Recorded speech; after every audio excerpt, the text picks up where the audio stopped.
Welcome to the Hook Pod. I'm Chunk. And I'm the Chippy. And I'd like to welcome today, we have the editor and owner of Western Angler, Mr. Scott Coghlan. Thanks for coming, Scott. Yes, fantastic to be here, boys. And as I mentioned, we were having a chat before we came on, right in my local stomping ground. Used to come and hang around here and fish a lot at the Middleton Beach Jetty when I was a kid. It's great that you come back to Albany to live, mate.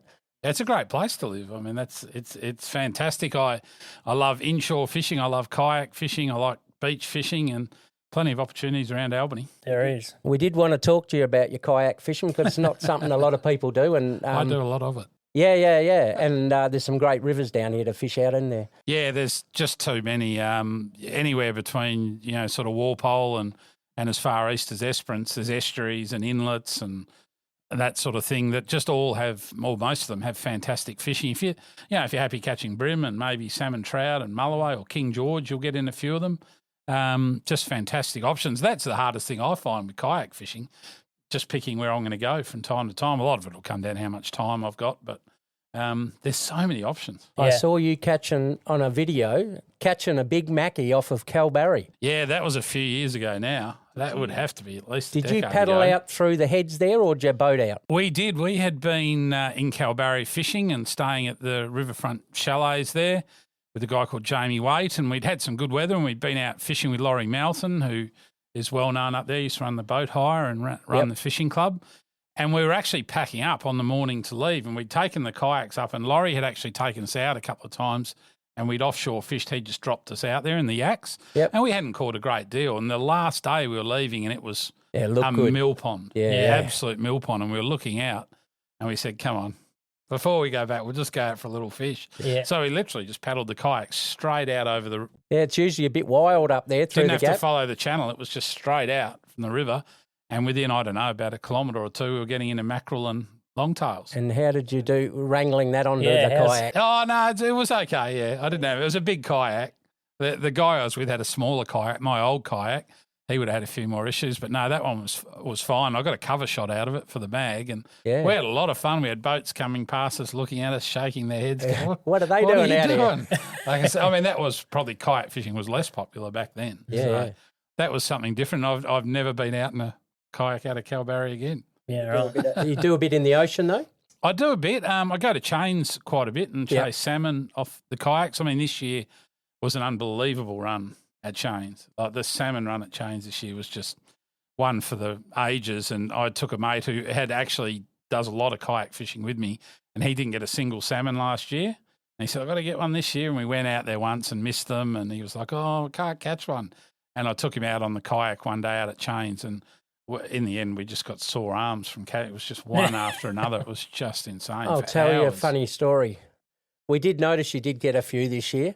We heard you on the radio one morning telling the guy on the ABC down here that you'd finished work by Wednesday morning and you were heading out to Chains to go fishing. So I said to Chunk, right, tomorrow, if they're out there, we're going fishing. And I think it was on the Thursday. So we got all organised. We thought, Coghlan's caught some salmon out there, no problem on the Wednesday for sure.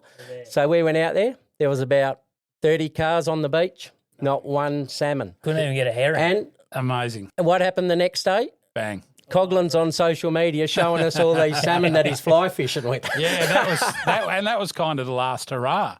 That was off the back beach here, wasn't it? Well, that was actually right in the corner. Oh, was it? Where you launched the boats. Yeah.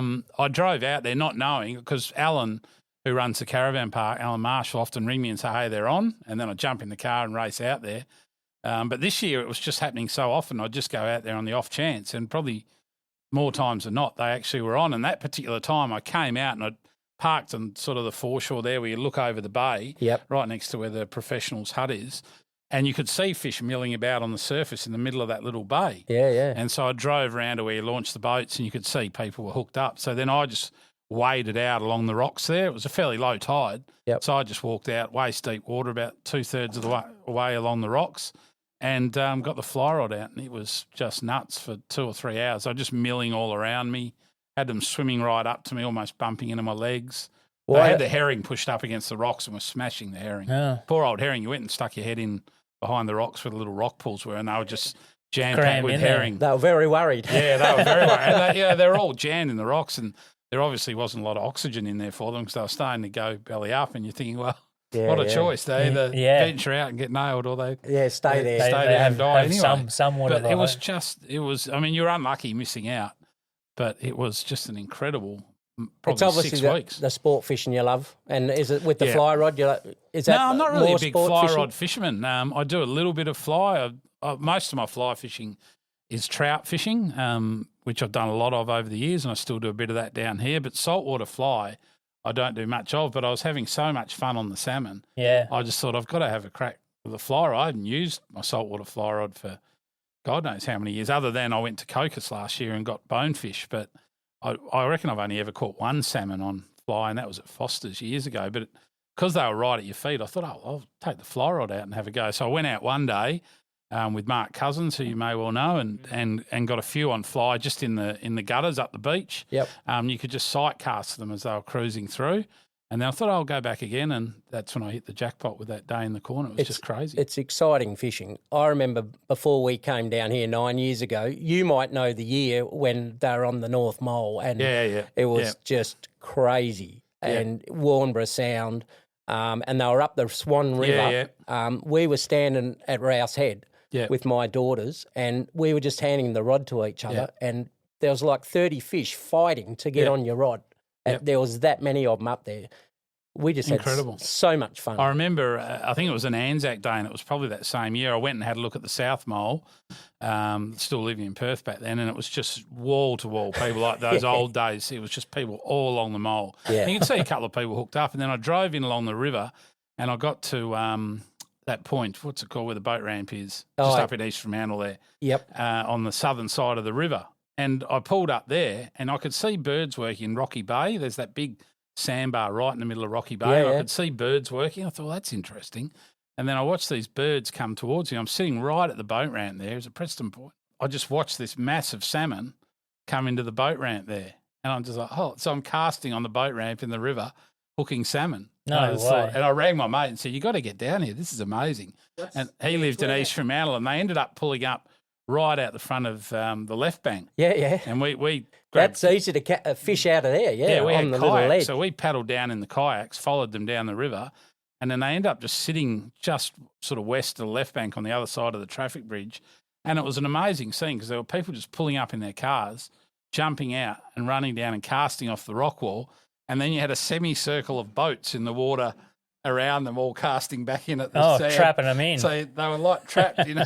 They were lost. It was, and you're watching people haul them So out that of was the water. Point Walter you were thinking about? No, not Was Point it? Walter, the one back towards East Fremantle. Right, okay. Anyway, Near the army swamp. barracks there.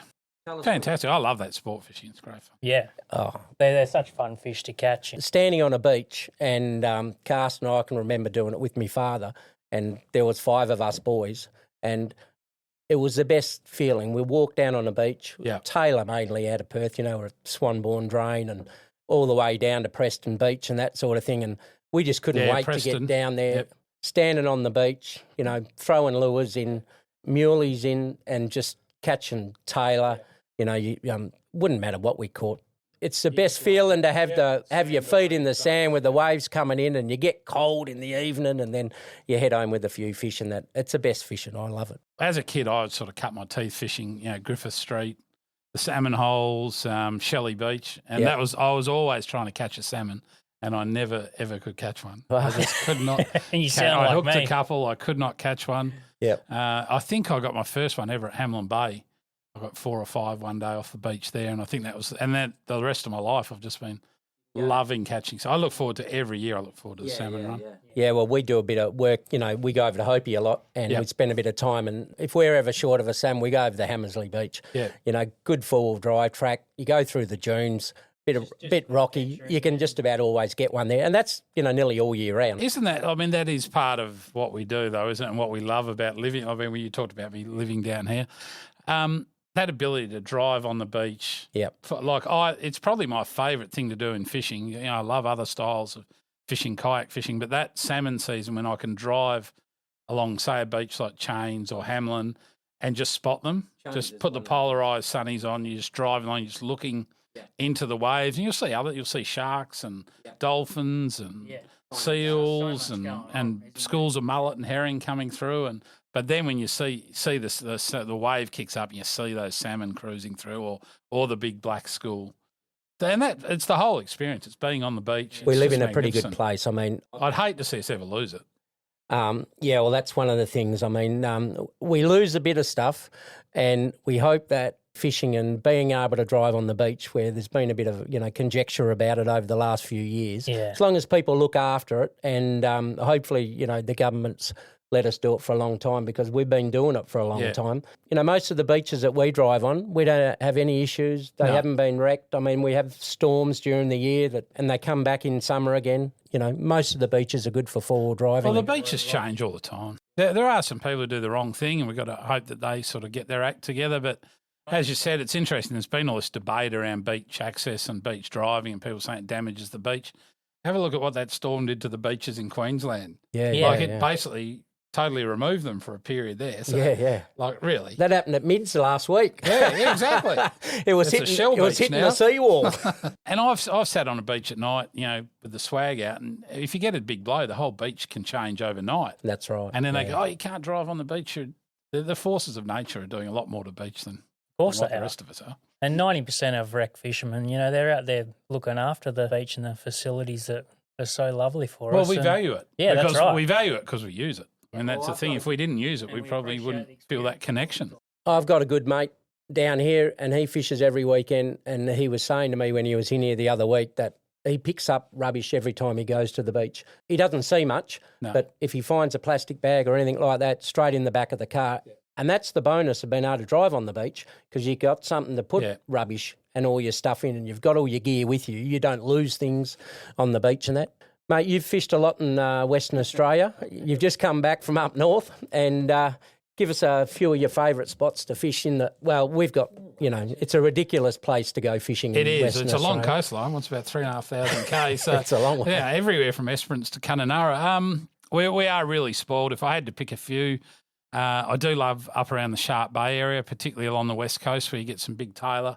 At places like False Entrance, I really love camping there, and same thing, driving along the beach. The sun's going to be there in 2 weeks' time. Yeah, it is a great spot. I love False. Not many go to False either. No, it's that little bit harder, but it rewards the effort if you're prepared to load up the car and take everything you need. It's it's not quite as busy as Steep. Similar experience to Steep, but not quite as busy. So love that. The Mackerel Islands get there every year. Love fishing there. August again this year? Yeah, last 2 weeks of August, we take a bunch of readers up there for the safari. So we're there for 2 weeks this year. Love fishing up there. Again, great sport fishing. And, just came back from Wilderness Island, which is on the east side of Exmouth Gulf, kayak fishing there. And that's another great kayak fishing spot. Shallow water, big fish. So you do a lot of light line fishing? Yeah, I do a lot. I don't go heavy very often. So you like the sport, don't you? Yeah, I do like it. So I'm not a big fish eater, which surprises people. I don't keep a lot of fish. Is that why you didn't come for lunch today, mate? Oh, yeah, that was a bit of a scheduling error, that one.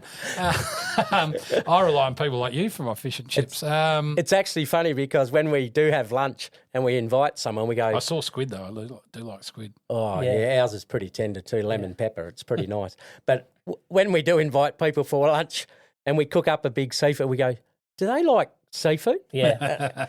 But I thought you might. I do like seafood, but I'm very much a catch and release man. Yeah. I do so a lot of light tackle fishing, bream around the estuaries. Well, you have to do that with salmon, don't you? Salmon. There's a lot of fun with the light tackle. Me and my old man went out fishing on the weekend, and we were out about 40 metres of water, and we just kept getting these little crappy little bites, and I said, stuff this, I'm going to put the brim rod over. And it's all of 6 pound, Yeah. I said, Dad, if anything goes wrong here, I'm going to lose a lot. Anyway, I've reeled up a double header of about 200 mil flathead. Little spiky flatties. I said, we're moving. You're in the wrong spot. There's a lot of fun to be had by lightening your gear. I mean, we all like to catch big fish, but sometimes I just like a little really light outfit, and just whether it's whiting or brim or it's just there's no pressure. It's just relaxing. It's not hard work. You can go out jigging and chase big fish, but that can be hard work. Yep. So can, casting. I've done a lot of casting off the rocks for Spaniards and that over the years. It can be really hard work. That is hard work, yeah. It's rewarding when it comes off, but it's probably why I haven't done a lot of billfish fishing and that sort of stuff. You know, your brother. You got to be Bernie, organised. loves his. To me, it's a lot of effort for that one fish. It's great when it comes off. Yeah. But I think, gee, I could have caught 20 other fish. It's also a lot of money too. Yeah. The gear that you got to have. But I've got people who I know who are just addicted to billfish, and but that's the beauty of fishing. If we all like the same thing, there'd be none of those fish left for a start. They just had the recent tournament off of Roddo there, didn't they? And they had ridiculous amounts of billfish in Perth this year with that current and that big cobia obviously coming down. Yeah, they got. It was a great year. 79 kilos or something. That's just ridiculous. Unbelievable, isn't it? That is a good photo. I like that photo. Yeah. And he was only 18. Yeah. Wow, what a catch! Birthday party and just It's freaky. one thing he's never going to forget. No. Drew, the skipper, said to him, "It's a ray busted off." Yeah. When he was fighting it. Luckily, he didn't. Well, we would never have known, though, would we? We'd be none the wiser. So when we were in Coral Bay last year, we were in about one of the favourite spots to get reds, and we got about 4 reds, and then we got 35 cobia after that. Yeah, she found a big school of cobia, and they do go and hard, a few cobia. sharks. Yeah. Oh, yeah. Yeah. But I'd never actually caught that many up there, and I was just surprised at how many we caught that trip last year. Yeah, they can show up in big numbers. We've had a quabber fishing off the rocks there when they just turn up and it's all you can hook. It's just cobia after cobia after cobia. Yeah, I don't know about eating them that much. No, they're pretty nice. Yeah. Ah, nice. Fast growing. Be interesting. So that one that they caught is obviously a behemoth. But I think, as far as I've been told, the oldest cobia they've ever tested was only 10 years old because they're so fast growing. Wow. Yeah. So it'll be really interesting to see how big that is. Yeah. They've obviously got the frames. It's sitting in Drew's freezer, I think. Yeah.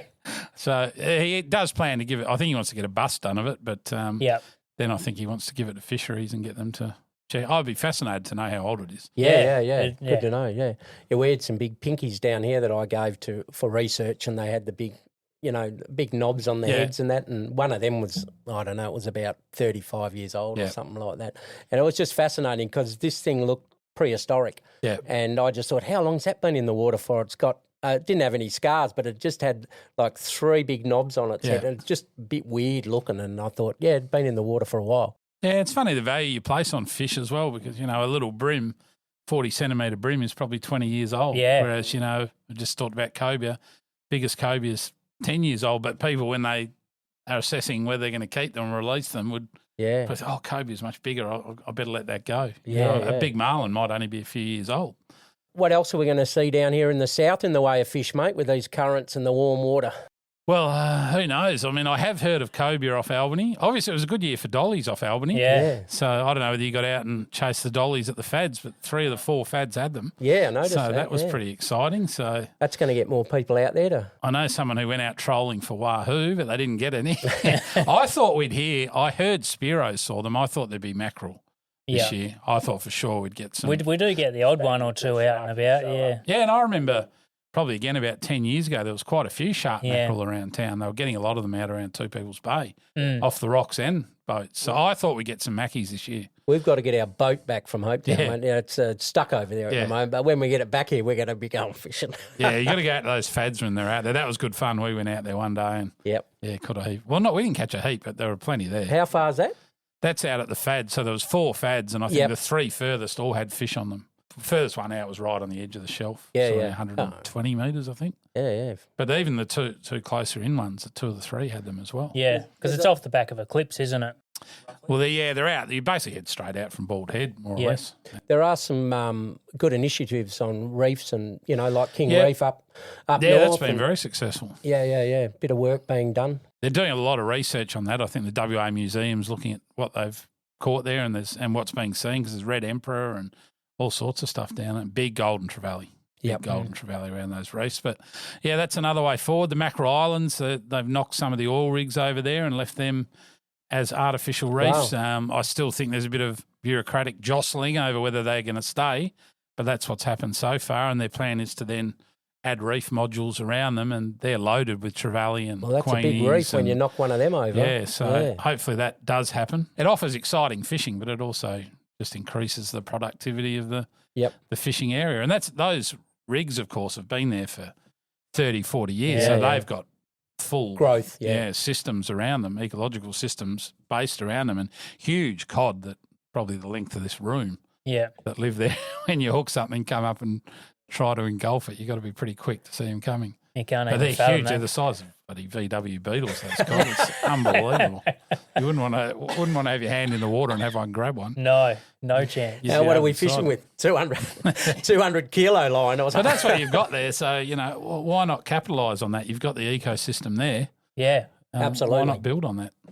It actually, if you can bring on more structures like that, it gets Yeah. more people to spend in our shops, and Yeah. the longevity of our fishing shops. And we've lost a few, Yeah, we have. in a while, and with bands, that are going to come up with marine parks and areas like that. Being able to promote those areas is really good for business. They've got one going in Carnarvon soon as well. And Carnarvon, for those who don't fish there much, it's a lot of flat territory for a long way. Yep. So that'll go in on that flat territory, and all of a sudden you'll have another great little fishery not far from town, within reach of sort of reasonably small boats that wasn't there before. There's kind of a wreck off Carnarvon, and that's about it until you get out towards the islands. You were at Carnarvon recently. How did that I was, competition go? Yeah, it was a great competition. I think they had 230 odd people and about 70 or 80 boats. It's a good comp every year. There was about it was 30,000 in prizes, and they had a raffle for a $35,000 boat. That's good prizes, isn't it? Yeah, 30 no, it's grand, good. yeah. Very popular with the community. A lot of families. And the winner was fishing a it. flathead.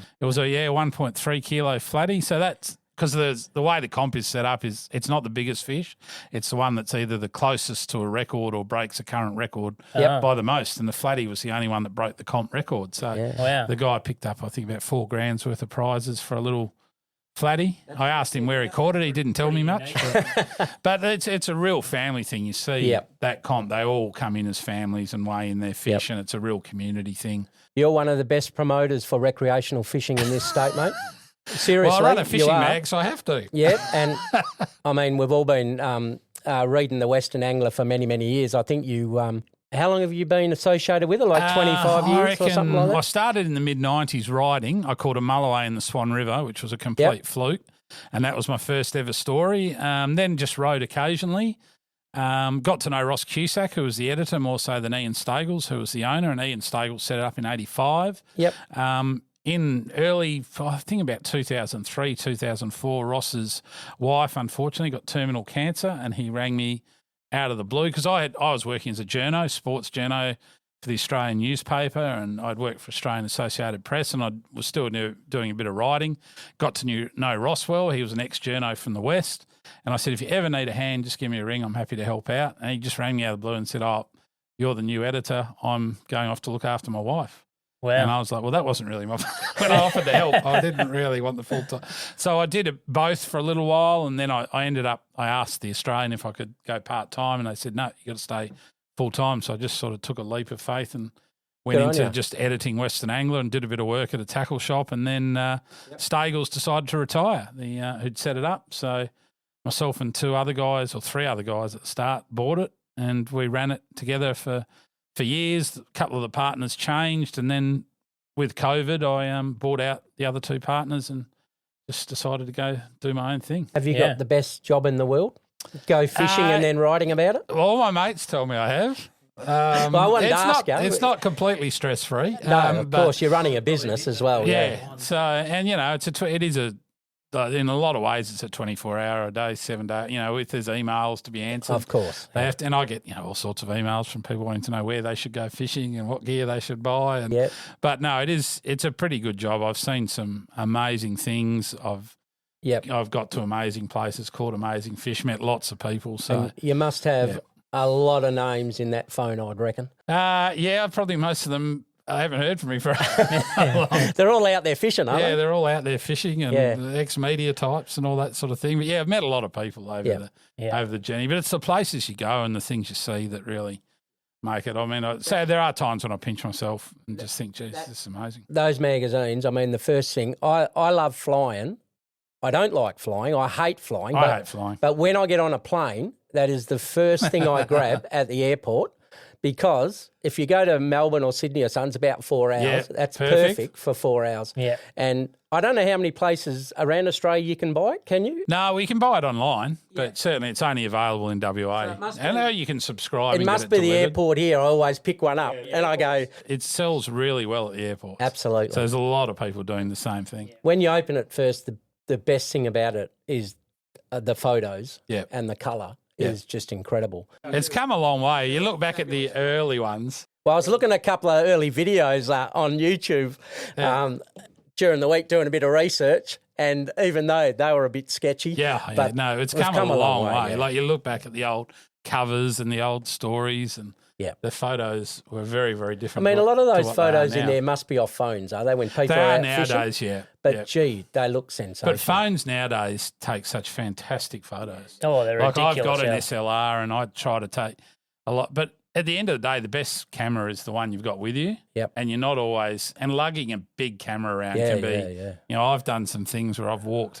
hours with big, heavy backpacks with lenses and it's not that easy. You'd rather have fishing gear, wouldn't you? Yeah, so – if it puts you off carrying it, and then you might miss out on the photos. Whereas we can all carry a phone around, and you just get amazing photos off. As the generations of phones have gone on, they've just got better and better. Yep. So as long as they're a decent resolution, I mean, I don't think for years we'd ever had a iPhone shot on the cover, and the first one we did was Deacon Plant with the Mulloway in the Calgon. Yeah, and right. that was an iPhone picture. I think that was the first time. But when I started, it was all print. Yep. So you had either printed images or the slides, and we wanted slides back then. And I remember talking to the layout guy, and everything was starting to go digital. I said, we got to get on top of this digital stuff. Ian was still the editor then and owner then, and he said, no, it's got to be old style. And I said, no, everything's going digital. And our very first edition where we ran digital was an absolute disaster because they're all raw images. And if you know, photography raw is the image with all the info, but they just don't. They're like an unprocessed photo. They're very drab and colourless. Yep. So, but the minute you play with them, it all comes out. And the layout guy just ran all the raw photos, and it looked absolutely awful. And when we got it, we went, this is a disaster. Yeah. But we moved on, and I've got a guy in Albany who does the layout now.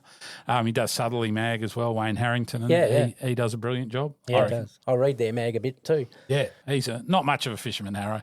You're a fantastic advocate, and Recfish West, you obviously do a bit of work with them. Yep. What have we got now? 750,000, they think, rec anglers in WA? Yeah, most of them don't really want to say too much, I think. It's they're a fairly, I would say, apathetic group as a whole. Fishermen tend to just want to go and fish, and they don't really want to get involved, but that's why you have Recfish West. It's We've been trying to get a few of them out of their boat and come on and have a chat to us. They all love their fishing, and they're all out there fighting for fishing. And when Ian Stagels, the original owner, set this up, he was heavily involved with the Perth Game Fishing Club, and it started as a newsletter for the Game Fishing Club. That was his idea, and eventually morphed into the magazine.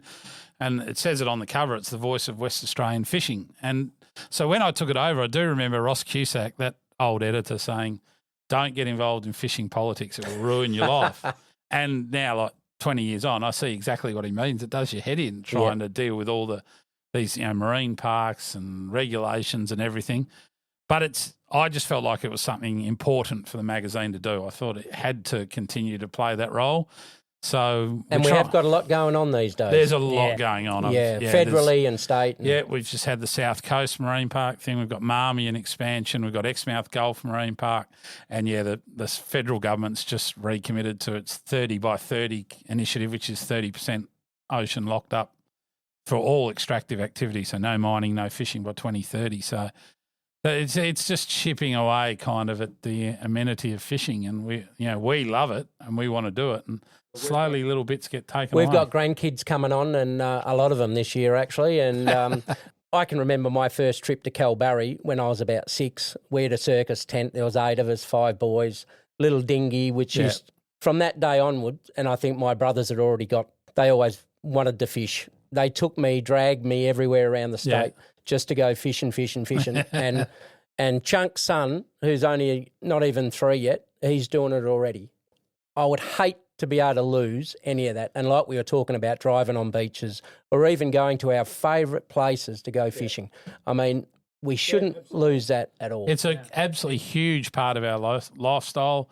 It's important to the community. It's important to the economy as well. It's what we do, and it's a huge part of our makeup. I mean, what would we... Yeah. I mean, for me, it's a stress reliever. to get out and just fish for half an hour even. And during COVID, I just used to go down to Oyster Harbour and paddle around in the kayak for an hour and catch bream. And don't tell anyone, but during COVID, right at the start, 3 of us all jumped in a wagon and we headed to the Pallin down the rough track, not on the other side, and we camped out there for 3 nights when we weren't supposed to be going anywhere, but we had a great time. And you know what? The funny thing was, I think it's called, what's that rock called around the corner? I've got to think of it now. But anyway, Groper Rock, I think it's called. And we stood there, and right underneath us, at our feet, we could have used a hand line, was a school of salmon. Yeah, right. And we got sick of catching them. Thick as. And that was during that time. And talking about getting away from your business and, you know, just chilling out. The 3 of us went down there. We had the best time for 3 nights and we forgot about everything. Yeah. No, I mean, I've grown up fishing and I would hate to lose it. So as a magazine and with my involvement in the Recfish West, we spent a lot of time debating these issues and trying to find solutions. We've also got a lot of boat builders in Western Australia and, you know, boats are very expensive now. Yeah. And, I mean, for those guys to survive as well, we need to we need to keep fishing. Yeah, I mean, you look at, you know, we went to Hamlin salmon fishing for a week this year, didn't get a lot of salmon. They were all here. We left the fish to find the fish, which is a cardinal sin, as we all know. But, you know, took 2 families went. You know, we had the accommodation at the caravan park. We fueled up. We went to Carrydale Tavern for dinner, went into the pub in Augusta for lunch. Girls went into Margaret River for drinks and shopping. You know, we were there to fish. Yep. But the amount of money we would have, you know, it would have been up in the thousands of dollars. And we didn't catch a fish. Yeah.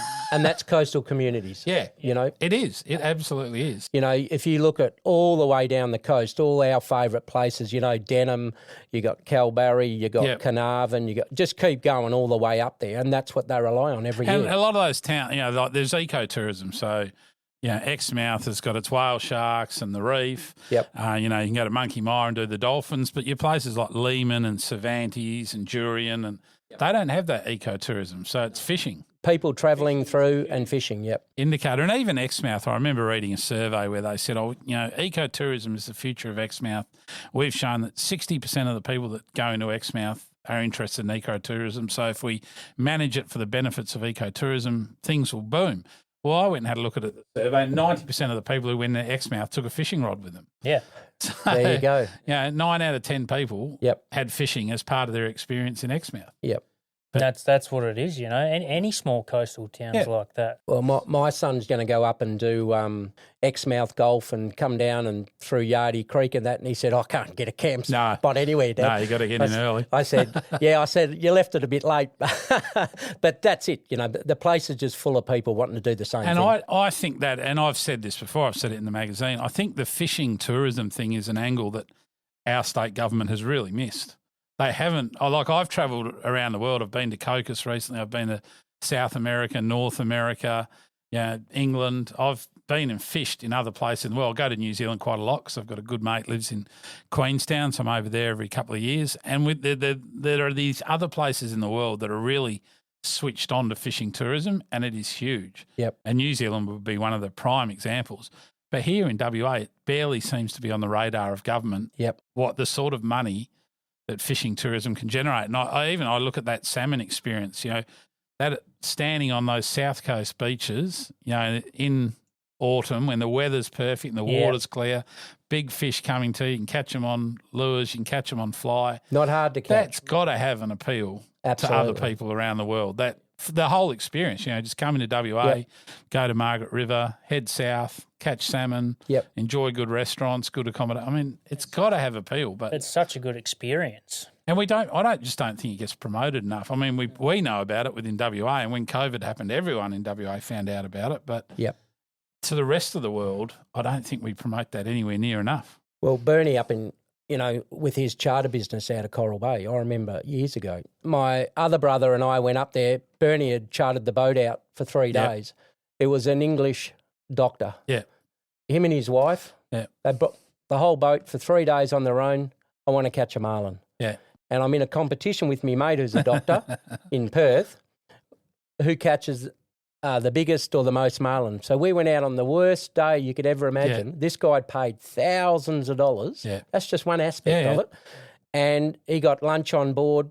We couldn't even stand on the boat. Yeah. I think we tagged about 3. He caught about 8 and had the best time ever. Yeah. And he tells everyone about that. Yeah. And they come back and they have this competition going on all the time. So there are people who will come for tourism. I think if we sold it to people, the people would come. I mean, we sell Margaret River and the wines, and we sell Rottnest and the Quokkas, and we used to sell the horizontal falls, I guess. But there is a huge global market for these sort of high-end fishing tourism. And we have pristine water. Yeah. We have the best coastline. Yeah.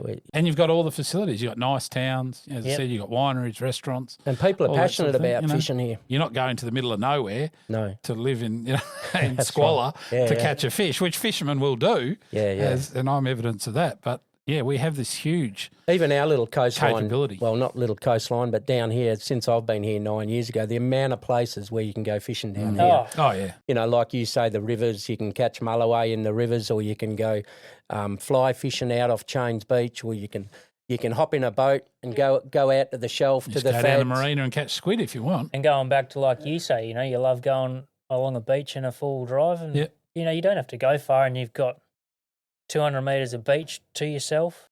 Well, the good thing I think about our part of the world is there's always somewhere. Yeah. There's very rarely you can't get out of the wind and the weather somewhere around it. And no matter how bad it is, there'll be somewhere facing in the right direction. Yeah. You've got a sharp, jagged coastline. If you're desperate enough to fish, you'll find somewhere to fish. Yeah. That's right.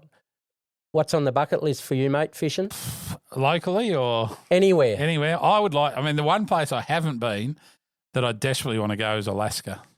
Yeah. I want to go to Alaska. What do you catch up there? Halibut salmon, or something? Yeah, freshwater salmon. Yep. Although those big halibut look pretty cool. King crab? Yeah, but I definitely want to get up there and chase salmon. And we did a family trip to the US this last Christmas, and I did a little bit of fishing in Canada, and that was something else. I caught 2 trout. I caught a bull trout. Bull trout, I think it was, and a coho. And, we went up this river. It's called the Squamish River. It's just north of Vancouver. And just dead salmon carcasses just lining. And, we never see anything like that. Yeah, no. Yeah, but, they've all gone up that stream to spawn and they've died. And it's amazing. You're just walking amongst these carcasses of all these dead fish as you get to the river. And it's beautiful scenery. Oh, incredible. We went to Whistler a few years ago from Vancouver. Yeah, that's right. We were a couple of weeks. That drive. Oh, yeah. That drive from Vancouver to Whistler is unbelievable. But I can imagine, along the fjords. I can imagine the fishing, obviously. Is it Chinook salmon, that sort of thing? I wouldn't try to guess what they're what they are. But there were coho, there were bull trout, there were a couple of other species as well. Yep. But he was keen on getting me on a bull trout, and I got one. But yeah, no, that's a pretty nice place. But that gave me a little bit of a thing of, I'd like to get to Alaska. Yeah. One day. Yeah. Well, and I'd like to get... In the summer. Yeah. Whenever the fish are there, I'll do. Whenever the fish are there, I'll put up with anything. Yeah. The other ones I'd probably like to get, which I've seen I've caught one in Argentina, but it wasn't a big one. It was a golden dorado, which are a freshwater fish. Get in a lot of rivers and unbelievable looking fish. Yep. Yeah, right. Just this bright gold side to them, and they're big. So. Well, sporty, was it hard to get in or? I only got a little one. I was on spinning gear. It was out of Buenos Aires. We'd actually been in South America fishing for trout, and we were flying back home. And we had one day. We flew out that night. So I said to the guys, let's find a fishing charter and go for a fish with that spare day. So we actually did. We fished all day and then went straight to the airport. And, I got one of these golden dorado. It was only that big, but amazing. Talking about looking charters fish. and that, are there a lot of guides and that in Western Australia who will take you fishing? There are. There's none in Albany, though, is there? No, we lost Good job for you, mate. Yeah, we lost our charter down here. I thought you might be the man for that. No, well, I mean actually a guide, not actually a charter boat. But there is, but not as many as in other places in the world. There are some places in the world where New Zealand for trout fishing and things like that. Yeah, that many of them. It's unbelievable. No, we have enough. Exmouth is probably the epicenter of it. There's a number of guides operating out of Exmouth that do day trips and extended trips. So that's probably the main focus. But there's a few up in the Kimberley and that sort of thing. There's not much down this end. Yeah, a bit of barra fishing and that. Yeah. There's a few charter boats from Perth down, but not a lot. No. It's fairly seasonal down here, isn't it? Really. So. What's going to happen with the South Coast Marine Park now that that's all? I think it's finalised, isn't it? Yeah, well, it's going through now. I think in the end we got a reasonable result. The process itself was pretty ordinary, I would say.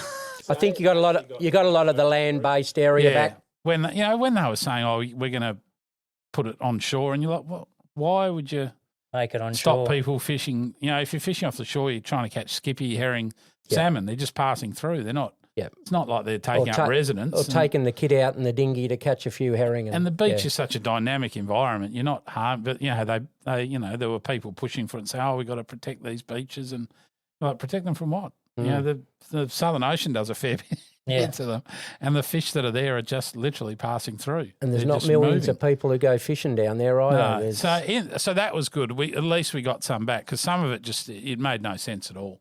No. Some of the zonings they came up with, and I think a lot of that came back to there was that strong public backlash in Esperance. I think the people of Esperance really did make themselves heard, which is unusual. Because we've had marine parks come in a lot of places and there's a bit of a murmur and that's it. But the people of Esperance really arced up, and they're still arcing up. They had a good rally, didn't they? Yeah. They haven't given up yet. No. They're still fighting. Well, like we were talking about a minute ago, it's what people live for on the weekend when they finish work Friday. They hit the track and they take the rods and take the family and away they go. And that's a big part of their life down there. Oh, absolutely. I mean, that coast east of Esperance, both sides of Esperance, but that coastline east of Esperance is just fantastic for that sort of thing. Yep. Just miles and miles of beaches and headlands and bays just waiting to be explored. We've been going to Hopi for many, many years, and we always spent summer holidays, and we're always had a couple of vans, my father-in-law in the caravan park. Yep. And whenever we used to go down there for Easter or summer, we'd stay, 3 or 4 weeks. The whole of the farming community would hit the coast. As soon as harvest is over, They've all got holiday houses in Hopetown. Oh, yeah. I grew up there. And where would they go if they couldn't go fishing? Well, that's right. They come across from Newdigate or wherever, or Lake Kin, Lake Varley, wherever it is, and they hit the coast. Yeah, and you'd hate to see the coast wiped out because we want to... Well, it would, it has the potential, if you do it, go down that path to decimate those communities. Those small communities. And Hopetown's had that thing with the mining, which didn't really work. Off and on for the last 20 years. Off and on forever. But it's off again now, isn't it? It's off again, yeah. They rely on the summer holidays and Easter holidays to absolutely. to get them through the year. Yeah. And even Exmouth, until COVID, Exmouth was the same. I know people that ran businesses in Exmouth, and they said it's great during the tourist season. They said then they struggle to survive the other 4 or 5 months, over summer when it's hot and no one's going there. But since COVID, it's now pretty much changed a bit all year. Yeah. But before that, they were finding it very, very hard. Well, that's another thing. And that's Exmouth with all it offers. Yeah. That's another thing that's taken off. We see a lot more now as we talk. We call them grey nomads. Yeah. But people are sort of my era, hitch up. And those places survive. Block up our roads. I think they survive. It's only 60,000 of them on the road. What are you talking about? They it's a little bit quicker. Yeah, push it down a bit further. Those towns survive all year round, like you were saying, because these people are out there caravanning as well. And most of them have got fishing rods on board. It's a huge part of it. There's absolutely no doubt. Yeah. And some people have no idea what they're doing, and they will just cast a line out, and if they catch something, it's a miracle. Yeah. And then you've got other people who, know what they're doing and will be thinking, right, well, I'm going to go from here to there because I know there's good fishing here and I know there's good fishing there, so I can plan my trip around getting good fishing. The weather, Yeah, but other people just take their kids or grandkids or whatever and just dangle a rod and that's it. Hope for the best. They catch a blowy, they're happy. Yeah. I want to catch a coral trout on a line. My son gets them with a spear gun, but you would have caught a coral trout in line. Not surely. On a line, no. Have you not? So is that possible? Is the Mackerel Islands number one? Yes. Well, I mean, if you do have contacts at Coral Bay, who I would have thought could have helped you out. But no, the mackerels is very, very good for coral trout. Very, very good. Right. I'd be shocked if you didn't catch one. We've caught them. We've caught them on stick baits. We've caught them on plastics. We've caught them on jigs. I'm astounded by this. I'm astounded by that as well. Coral trout? Yeah. You've never got one? No one's ever taken me the Mickey Mouse spot to get one, but I've been doing a bit of research on the Mackie Islands. One of the better coral trout spots at the Mackies is just a long cast from the island.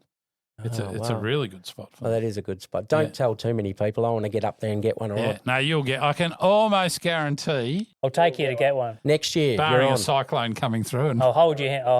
No, while I think you reel it August in. is a good time for no cyclones, mate, I reckon. Yeah. but barring some sort of freakish weather event, you'd be very, very unlucky not to get a coral trout at the Mackies. Chunk, what's the question we ask everyone who comes on? We always ask, what's your most unique dish that you would like to share with the audience that you've experienced in your lifetime? Most unique dish, seafood dish. Doesn't have to be seafood. Yeah, I'm not much of a bloody. I don't take a lot of risks with my eating, so I can't think of Just the too experience. Much.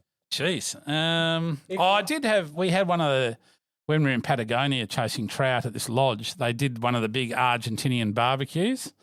Now that is an experience. Like I don't know, you and I. So meat? We love. Oh yeah. Yeah. The more meat, the better. Yeah. We sat there and Chunk and I, we're meat men. Don't worry they about just that. had this huge barbecue going, and they just brought in plates and plates and plates of meat. Yeah. And you're like, at the first, you go, oh, this is great. But then, like anything, there is a point at which you go, I'm really pretty full now. But they just kept bringing, no, you got to eat more. You got to eat more. And Marinated. you had Where do you this- put it? It was unbelievable, like the amount of meat they provided. Mate, we're in heaven if we go over there. Yeah. I thought you were going to say Patagonian toothfish here for a No. minute. I have eaten Patagonian toothfish. It was a long time ago.